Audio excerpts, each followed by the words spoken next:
أعوذ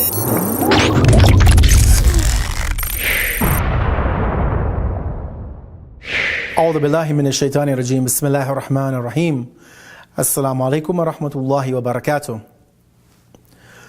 This week, in the thought of the week from the commander of the faithful, Imam Ali, may God's peace and blessings be upon him, we reflect on the name Allah. You know, this is a name which we read again and again and again.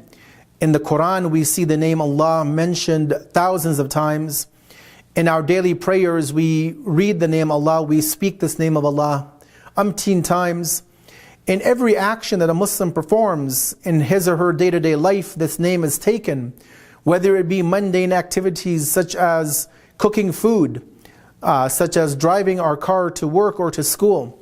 Many things that we do, and probably everything that we do in our day-to-day life, we do so beginning in the name of Allah. But we have to also ask ourselves that what do we know of this name? How do we understand Allah?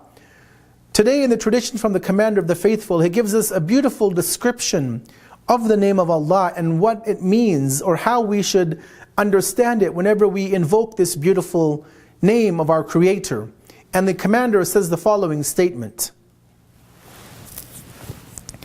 Imam Ali, on the exposition of the word Allah, has said, He is one whom every creature invokes at the time of need, difficulty, when losing hope in everything else, and having no means but Him.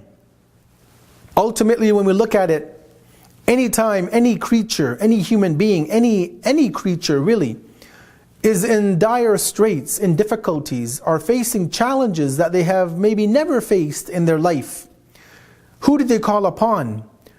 The Quran shows us that when people are boarding a boat and sailing on the oceans, sailing on the seas, and the waves become a bit tumultuous, and the waves began moving the boat up and down.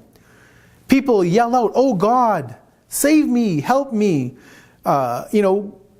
People use these expressions when we board a plane and we're flying in the plane and a bit of turbulence hits. People begin to scream out, "Oh God," even though they may not be believers in God, but that is the first thing that comes out of their mouth.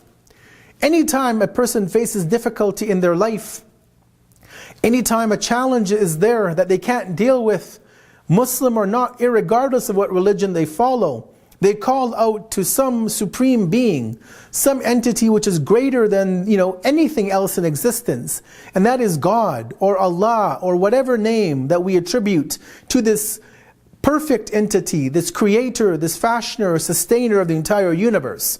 So as the commander of the faithful says, that when people are in difficulties, when people are in challenges, when they lose all hope, when they feel that they're at the end and there is nothing else to help them, when they have that sense of nothing left, there's no more support, there's nothing that they can do to get themselves out of that bind, out of that fix, that word Allah, he says, or that belief of Allah is what comes onto their mouth. And that Allah is that thing that everybody relies upon, everybody calls upon for support, no matter what religion we follow. Or even those who are irreligious, when they reach out to that force, that power in the universe to help them, to save them, unknowingly they are calling upon God, calling upon Allah, calling upon that supreme creator. They might not recognize Him, they may not accept Him as their Lord, but the Lord accepts them as His servants, as His creations. And so this is how the commander of the faithful describes Allah. And as we move forward and we use this word and this name in our vocabulary on a day-to-day basis, let us keep in mind this definition of what Allah truly means, what this word actually, what it really means in our day-to-day life. Wassalamu alaikum wa rahmatullahi wa barakatuh.